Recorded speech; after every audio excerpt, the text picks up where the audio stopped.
Hi everyone, this is Jimmy again. Welcome back. Today we are going to talk about the second chapter of the Romance of the Three Kingdoms. Okay, let's dive right in. For example, anyway, we first have to know the title, of course. I think that the greatest part of it is that He Jin killed almost all the eunuchs. It's a very big kill. But the first thing doesn't come right in it. The best part always is left for the end. Nobody knows why.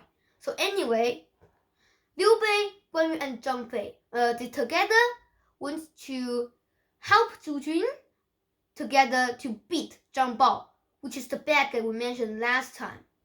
I think this kind of thing is very stupid. Just to wear some silly yellow towels over over their head, and then they think that the sky lets them do it, the God lets them do it. It's silly. And at the same time, Huang Songfu, he was fighting over Zhang Liang with Cao Cao. Cao Cao has a very interesting story that I mentioned to you last time about his uncles. I guess you should remember it anyway, But this is not the amazing part because they are just little characters. And fights happen all the time. But the weird thing is that Zhang Bao actually is a very strong man, though a bad man, who knows a little bit of dark magic, like those in Harry Potter. Bad magic, He just says something, nobody knows what, just blah, blah, blah, blah, blah, blah. And then all those black smoke came out, and all soldiers came from the sky. So of course, those who doesn't know magic, like Zhu Jun and the three brothers, Liu, whatever, they ran away. And the second day, they came up with an idea to use dirty blood to get this magic not working. And it worked, of course, because, well, I know it might be a little impossible to even use magic. Don't mention about, use dirty blood to just make it not working. But anyway, this is the Romance of the Three Kingdoms, and that's true. So anything could happen, Okay, so anyway, dirty blood came pouring down from the hill, and they found out that when the magic stopped working, they just paper and grass. It's very stupid. Anyways, I thought I mentioned to you last time, oh, maybe not. Anyways, yes, I think I did, that Dong Zhuo, he failed so many times. Zhang Fei, saved him, and Huang Fusong went to replace him and killed Zhang Jiao and Zhang Liang together. Huang Fusong is a really cool guy, even though he's a very small character. I still think he's cool. Well, Zhang Fei tried to kill him and then they ran away. I thought I mentioned. Well, I might as well say it again, It's just that Dong Zhuo was very rude to them because they don't have any powers. So Zhang Fei tried to kill him and Liu Bei stopped him. And then, of course, Yan Zhen is someone who is left from the Zhang Bao, whatever, Well, this time, I thought I mentioned that even though Zhang Bao's magic was over, he's still not dead. Yan Zhen is one of the soldiers under it, because Zhu Jun and the guys are attacking the city that they were in, and the city is about to be broken, and Zhu Jun are about to attack in, and they are about to die. They are about to go to heaven. So Yan Zhen killed Zhang Bao and got his head and gave it to Zhu Jun, and he lived. Well then, at least he did the right thing in the last second. But another thing is that Han Zhong and some other guys, they are worse than Yan Zheng. They don't even know to just give up. They still try to fight, and they hid in the city. They refuse to do anything. They just sit there. But the thing is that in that city, nobody knows which. Anyway, it has a lot of food in it. And it can hold for at least several months. And by that time, I guess bad guys would have already made a lot of myth that they are not paying all their efforts. So they decided that if they just don't let anything out, just surround all the places and attack, all those soldiers, bad guys, will try to kill others like crazy because they know there are other ways to live.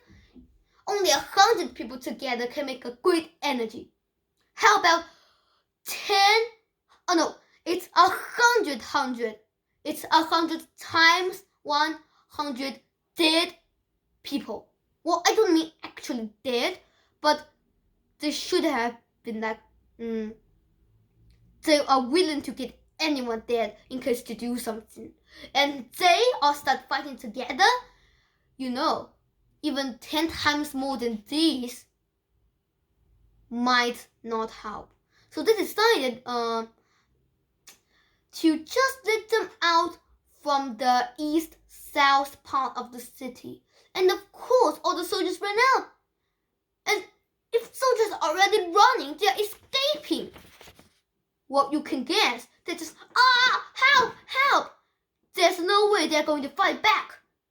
So Zhu Jun chased them and easily killed all the head soldiers.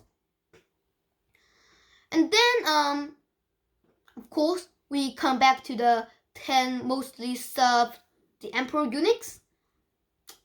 They are told to have a lot of guys who says bad things about them because they are bad themselves, and they just having a little talk, not told the emperor, to say, what do you think?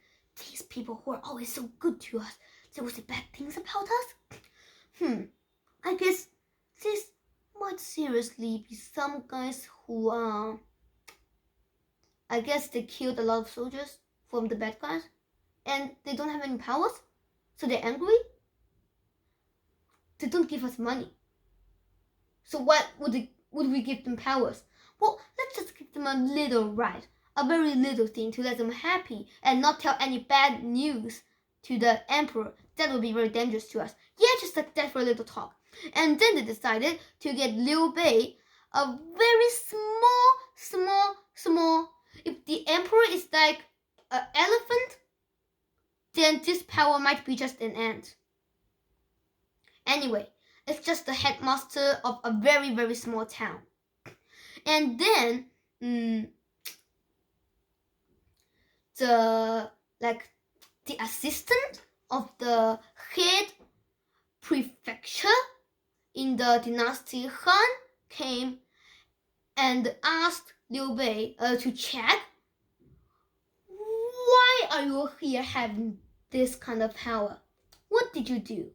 Liu Bei said, well, I just killed a little bit of soldiers and have a very, well, not big, but I still did something for the war, so I got this little thing. And then, you guess what? The prefecture said, you're such a bad man. You tells the lie to the emperor, and you get this fake thing. Now the emperor is just trying to get you bad guys away. Liu Bei just ran out. And other told him that, he's just angry because you don't give him any money at all. Liu Bei said, I do not do anything to the citizens. How would I have any money to give him? And then, right when Zhang Fei is drinking wine himself, unhappily, gloomily, some old man came in and cried to Zhang Fei that they are trying to say good things about Liu Bei in front of the prefecture, but the prefecture beat them out. Zhang Fei got so angry, he ran right into the place where the prefecture is. Zhang Fei is a very powerful, Well, not that powerful, just energetic, powerful in his arms. So how would the man just stand in the door be able to stop him? No way. Zhang Fei just pulled him like he was pulling a very small child or something, and then ran in and dragged the prefecture out by the hair. You get out! Yes, here! And then he found a willow, tied him there, and then found another branch, started to beat the prefecture. And then while he was beating happily, somebody went over to Liu Bei and said, you might want to see this. The General Zhang, he's beating someone. He tied him, I don't know who, probably the prefecture. Yes, maybe the prefecture, to the willow and started hitting him. Liu Bei was very surprised and very anxious and went there at once. And of course, he had to stop Zhang Fei. Guan Yu said, what about we just run away? We cannot just stay here and listen to this very bad guy. So they ran away. And, well, they went to Liu Hui. Liu Hui is the very close relation to Liu Bei, and he has left him here and not mentioned to anybody, because at the time the emperor was trying to find Liu Bei. Okay, we're moving on to the second part, and the greatest part is that He Jin tries to kill and did to kill a lot, almost all the eunuchs. He Jin is actually just someone who kills animals, just someone who sells meat. But his sister, He Hou, got close to the emperor, and the emperor loved her very much. And He Jin, since his sister is already such a great and successful woman, he is a successful man himself. That's it. But then the emperor started to like the beauty Wang. And He Hou and He Jin are so jealous that he used poison to kill the beauty Wang. And then, of course, he thought that all the reasons for, how to say that, the emperor is told blind by those men is because of eunuchs, and he tried to kill them. But before that, they had also a boy that's supposed to be the emperor named Bian, and another one, the Wang Meiren's son that's supposed to be the emperor Xie, and got it and kept it in his backyard. So there's no way they're going to let him to be the emperor anyway, Their Bian is going to be the emperor. And also He Jin poisoned Dong Hou. Dong Hou is also a very beautiful woman, but yet she is still loved by the emperor, so he used the same way, put poison in his wine, and then said, Dong Hou, I love you so much. You will have this wine. I give it to you as my respect. And Dong Hou drank it, and then she died. That's it. And after that, he tries to kill the eunuchs. But a lot of guys that are very close to him said that it's not so reasonable just to kill the eunuchs. The emperor is already blind. A lot of bad things happens, and now you try to kill those eunuchs? A lot of eunuchs? Are you sure? So He Jin got confused. Oh, should I kill them or not? I'm so hard. And then they finally decided, look, we are going to call heroes all over the country and together kill them. Then there's no way they're going to say anything. And they agreed. But if you want really to see the heroes that comes and